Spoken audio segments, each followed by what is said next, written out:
Je suis à Niamey, au Niger, un pays de plus de 21 millions d'habitants. Deux choses caractérisent sa population, la jeunesse et les femmes, qui représentent plus de la moitié de la population.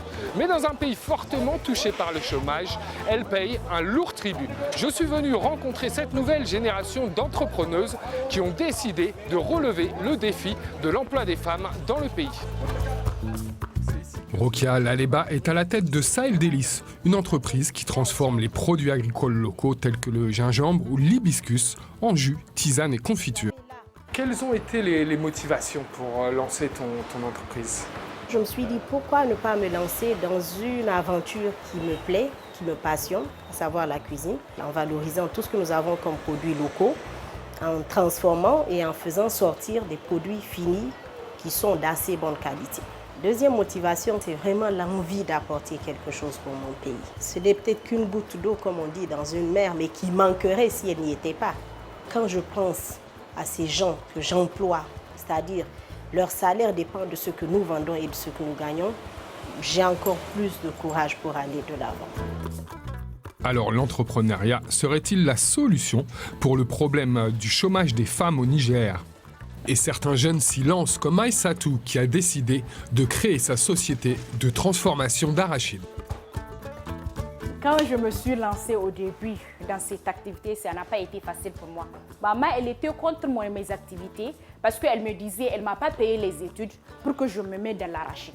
Même mes amis se moquaient de moi parce que c'est une activité qui est exercée par les vieilles dames et non pour les jeunes filles. Mais maintenant, je travaille avec 12 jeunes filles et 5 garçons, donc 17 au total. Plus, je travaille avec 120 femmes rurales. Car en plus de diriger son entreprise, Aïssatou a créé 3 groupements de femmes dans les campagnes. Objectif, les émanciper. On va à Dosso pour voir les femmes rurales. Je les forme. Je les donne de l'argent pour acheter les graines d'arachide et elles cultivent. Après, l'entreprise n'a pas d'arachide. Nous achetons sur place la matière première avec eux qu'elles cultivent, qui est l'arachide. C'était juste une façon d'autonomiser la femme rurale. Vraiment, travailler en groupement, ça m'a beaucoup changé. Parce qu'avant que je ne suis pas dans les groupements, je suis une ignorante. Mais lorsque j'étais dans les groupements féminins, j'ai appris beaucoup de choses.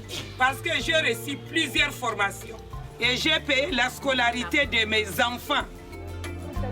Malgré les problèmes que peuvent rencontrer les femmes dans le pays, certaines sont arrivées au sommet. C'est le cas de Reki Moussa, l'une des plus proéminentes femmes d'affaires du Niger.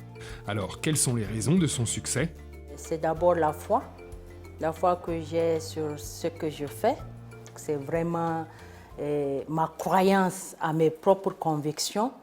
Et donc, je sais, rien ne peut me dévier sur quelque chose. Quand j'ai ma vision, j'essaie de mettre les objectifs qu'il faut pour l'atteindre. Je me concentre et je ferme les yeux sur ce que les autres peuvent penser. Deuxième chose, j'utilise mon intelligence au profit du service au développement. Quand je sais quelque chose, j'essaie de le partager. Passion et conviction, deux caractéristiques communes que possèdent ces 3 entrepreneuses.